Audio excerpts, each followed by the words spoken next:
来这个情况可吓坏了不少人。来看到是台铁的135次7堵开往屏东的自强号列车。昨天晚间6点多，斗六站人员通报说，有一名30岁的翁姓男子有咳嗽的症状，还一度晕倒。由于现在疫情很紧绷，大家不敢大意，赶紧通知救护人员将他送医。不过在等待救护车到达前，男子恢复了意识。他说是癫痫发作，必须要送医。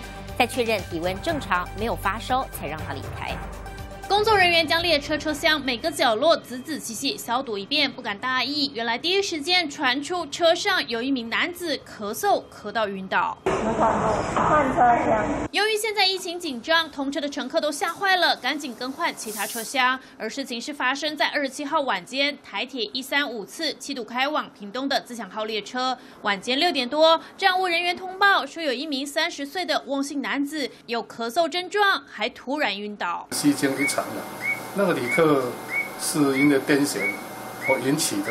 而斗六消防局获报，救护人员也全副武装，紧急到场。不过，在等待救护车抵达前，男子已经恢复了意识，表示自己只是癫痫发作，不必要送医。救护人员在确认过他没有发烧后，才让他离开。